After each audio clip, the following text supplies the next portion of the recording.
good. Okay, this is smelling amazing, guys. Like, oh, onions and paprika, one of my favorite smells. So over here,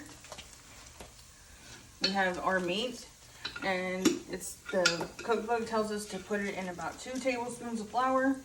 I'm just gonna measure that with my heart again, because why not? Ooh, I'm gonna have to refill my flour, y'all.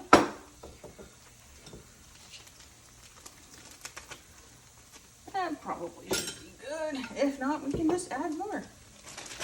So we'll go ahead and put our meat in here.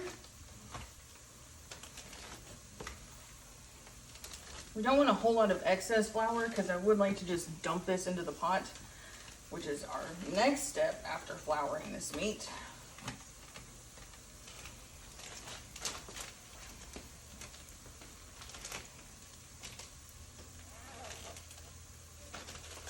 Don't judge me, y'all. We're just gonna shake it up, shake it up, shake it up.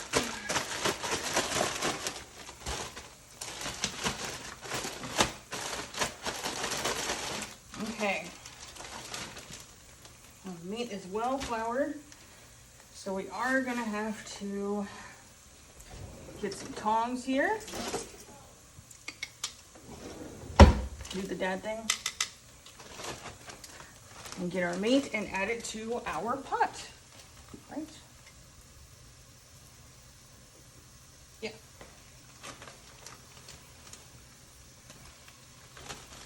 Just add the meat, add the meat. There's nothing wrong with adding meat.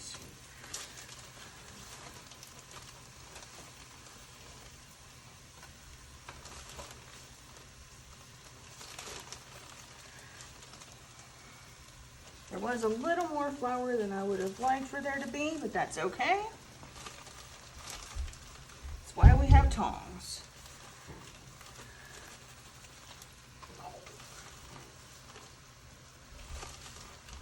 Okay, almost got it all in there. Now this meat we're gonna cook just until it's brown, like on the outside. Because it's going to mostly cook as it's stewing in the pot, in the, yeah. Oh, no, scabies.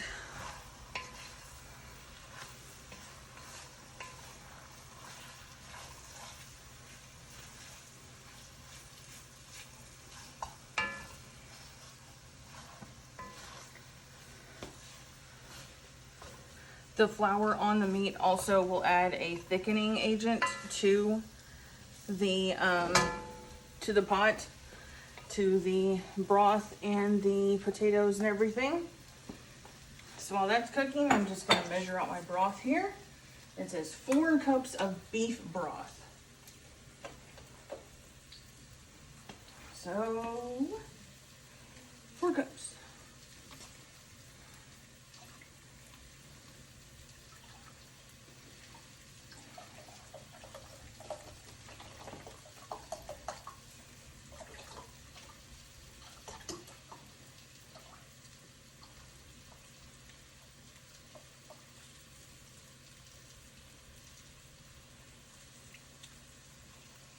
Perfectly 4 cups.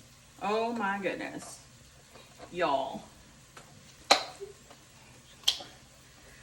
Okay, so we got our broth measured out. We're gonna have some salt here in a minute and marjoram. Let's just turn this meat a little bit, give it a good little stir so that it gets all browned. Not just the ones on the bottom. Because of course, right? That's what we need.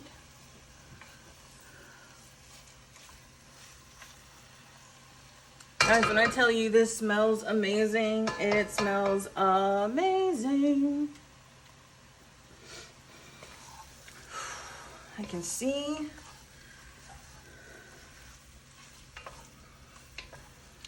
Now, a lot of people might be thinking, oh my gosh, what is that spices? You know, that's a lot of spice for a for a dish that you're gonna feed your family. Well, my family, we like to use a lot of spice. My kids all like spice. Well, except for the one, but it's okay. We still love him, so. But we have our spices, and we like to use them. So otherwise, it's just kind of boring, you know? You get it. Y'all get it. Okay. So, the meat is doing good. So let's go ahead and measure out our marjoram, which is 3/4 teaspoon. Why did I do that? That's weird. Sorry, y'all. 3/4 teaspoon. So I don't have a 3/4 teaspoon thing, so I'm using my half and my quarter.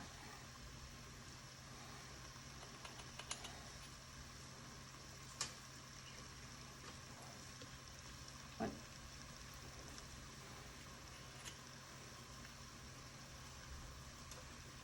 That's right. As I know I said yesterday, I'm usually just measure spices and things with my heart, but sometimes you need to do a actual measurement so that you don't mess it up, right? Right.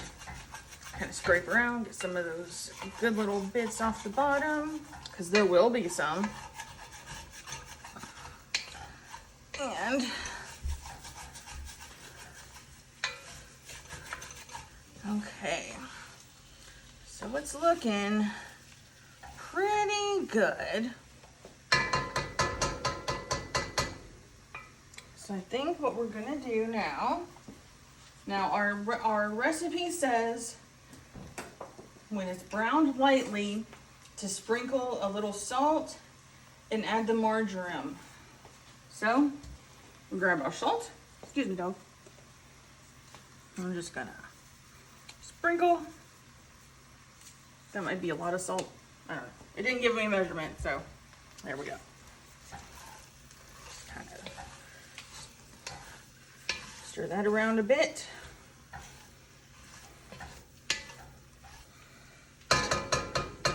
And then add our marjoram. Marjoram is kind of a leafy spice. It's good for porks, for beefs, in stews and soups. And apparently in goulash.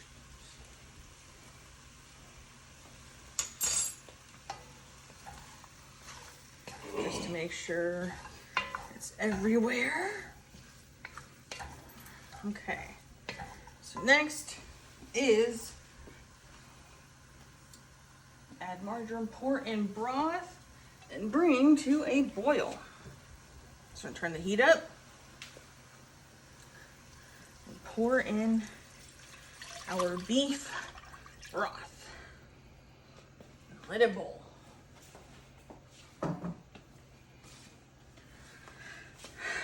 Give it a good little stir just to make sure everything is mixed up well. Okay. So,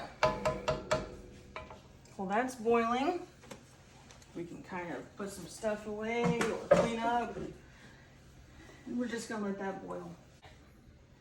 So, everybody, while we're letting that boil, you look at the rest of the recipe, which I should have done beforehand, because this dish has to boil and then simmer for an hour. And then you add the last ingredient, which is the potatoes, and you cook for 20 minutes. Sorry, the next to last ingredient, which is potatoes. You cook for 20 minutes, then turn the heat off or take it off the burner if you have an electric oven or stove. And then stir in a little lemon juice, and then it's ready. So yeah, might want to start at 4 instead of 5 like I did. Whoops. That's okay. It happens. It's not a big deal. We just roll with the punches, right guys? So yeah, this is in our fanny former. It has a book jacket for it, but I don't like book jackets, so I just took it off. This particular edition is from, what's that page?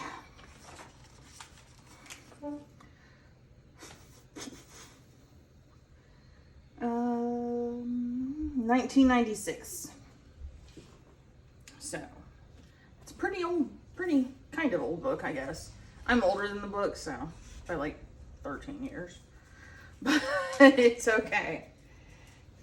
So yeah, where's that page?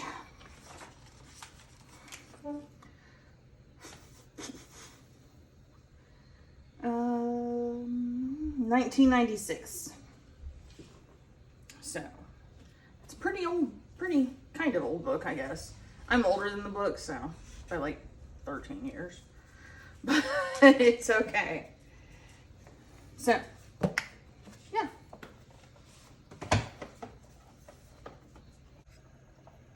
Okay guys, so this is now boiling and the aromas and the smell is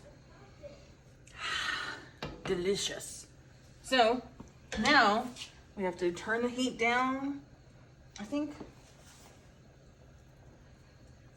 it just says cover and simmer. So I'm just gonna turn it down by half, cover, and we wait an hour. Okay guys, it's been about an hour, so let's check on our goulash. It's looking nice, the meat's cooking up very well. So now, next to last thing to go is our potatoes. So we're just gonna put those in. Set that aside, stir these in real good.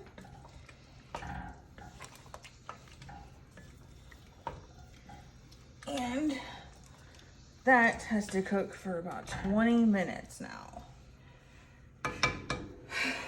Then we add lemon juice. Then we add lemon juice and a little bit more salt if needed, and then we're done. Okay, everybody, it's been about 20 minutes now, and it's looking delicious, absolutely amazing, and it smells just as good. So, last thing here is to stir in a tablespoon and a half of lemon juice. Just for a little bit of that sourness and a little bit of acid, just to make it all taste better. A little bit more, there we go. That'll do, and you stir it in.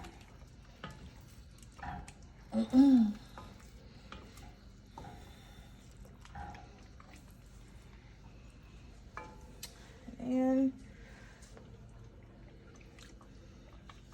give the sauce a little bit of a taste just to make sure that it's tasting right.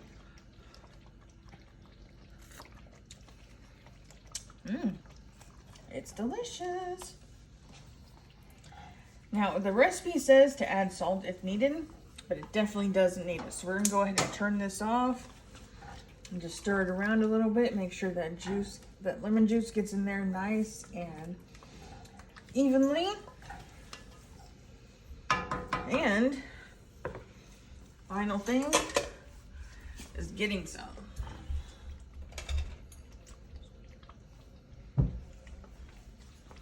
So we'll take our little soup ladle and just dig it out.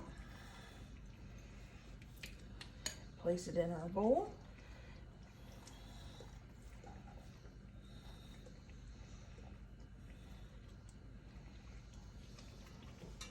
And there you have it. The good old Hungarian goulash. Okay guys, here we have it. Finished product, Hungarian goulash with brown steak and potatoes. It's looking mighty good, so we're gonna eat. Thanks for watching.